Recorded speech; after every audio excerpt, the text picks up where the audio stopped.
सभी मित्रों को प्रणाम। सत साहिब, सत साहिब। प्रिय सत्संग प्रेमियों, आज एक मित्र का प्रश्न आया है, क्या अनहद नाद ही शब्द है या दोनों में कुछ अंतर है? साथियों, इस विषय को बड़े ध्यान से समझें। बहुत ही गहरा विषय है, बहुत ही मार्मिक जीव के कल्याण का विषय है। साथियों, अनहद नाद क्या है? अनहद नाद के बारे में सभी ग्रंथों में अनहद नाद का जिक्र किया है। सभी संतों ने अनहद नाद के बारे में समझाया है, चाहे वो रविदास साहिब हों, कबीर साहिब हों, नानक साहिब हों, दादू साहिब हों, पलटू साहिब हों, सब ने अनहद नाद का जिक्र किया है, अनहद नाद के बारे में समझाया है। तुलसी साहब अपनी वाणी में कहते हैं, आ रही धुर से सदा तेरे बुलाने के लिए।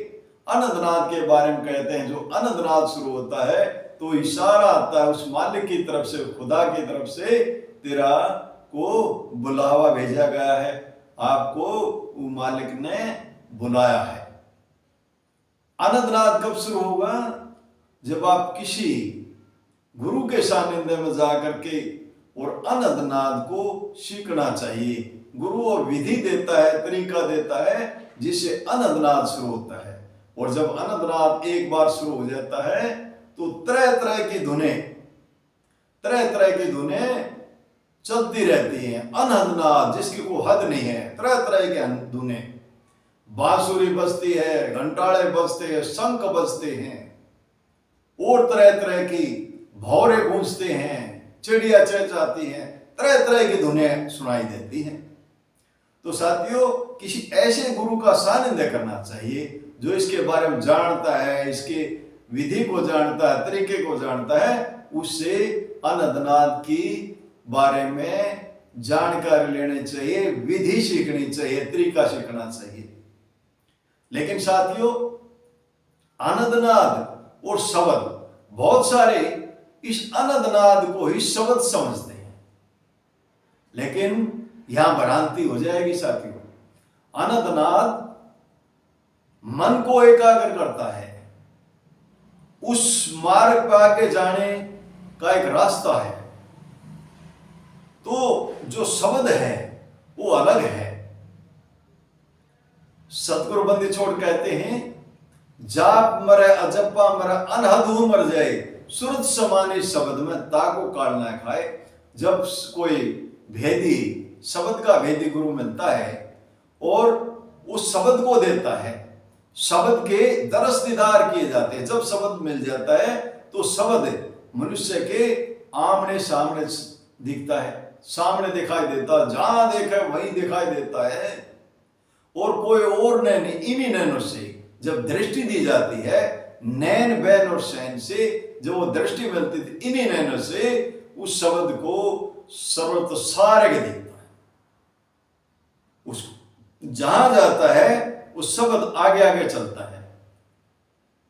शब्द हमेशा जब एक बार दिखने लग जाता है तो शब्द इसको छोड़ता नहीं है, शब्द इसको मझधार में नहीं छोड़ता। शब्द और नाव है जो इसको भाव सागर से पार ले जाएगी।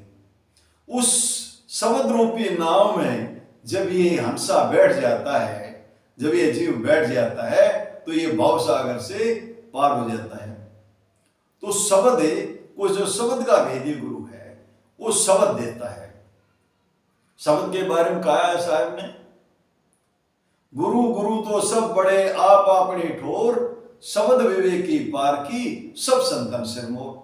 सतगुरु बंदी छोड़ अपनी वाणी में समझाते हैं, भाई गुरु गुरु तो सभी बड़े हैं, आप अपनी जगह सब बड़े हैं, आप अपनी ठोर, शब्द विवेकी, जिसको शब्द का विवेक है, जानकारी है, जो शब्द के बारे में जानता है, शब्द विवेकी पार की, सब संतन सिरमोर, सभी संतों के सिर का ताज है। तो शब्द जो शब्द का भेदी है, उससे शब्द लेकर के आजकल बड़ा प्रचलन चला हुआ है, सार शब्द के बारे में तरह तरह की बातें। और फिर जब लास्ट में जाकर के क्या करते हैं, 2 नाम दे देते हैं, 4 नाम दे देते हैं, कहते हैं इसको रटो और इससे शब्द की उत्पत्ति होगी। नहीं, ये झूठ है, भ्रम है। जो वेदी गुरु है, जो जानकार है, वो शब्द तुरंत दर्शा देता है। कब दर्शाता है? जब वो कोई जिज्ञासु होता है, जो उस शब्द को चाहता है, उसके बगैर वो तड़पता है, इतनी उसके अंदर जिज्ञासा है। जिज्ञासु को ही शब्द दिया जाता है। कहा है प्रभु साहब ने, कहते हैं माया के जीव को शब्द ना दीजिए, माया के जीव से शब्द छीजे, जहां वो आया तहां वो जाएगा, प्रीत कितने करे परख लीजिए।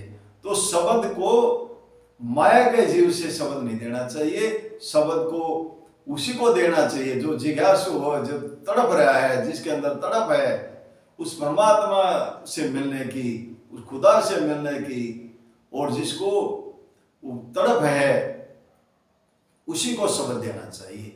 साथियों, आज अनहदनाद और शब्द के विषय में समझा, थोड़ी चर्चा हुई। इन्हीं शब्दों के साथ वाणी को विराम देता हूं। बोलो साधु सत साहिब, बोलो साधु सत साहिब।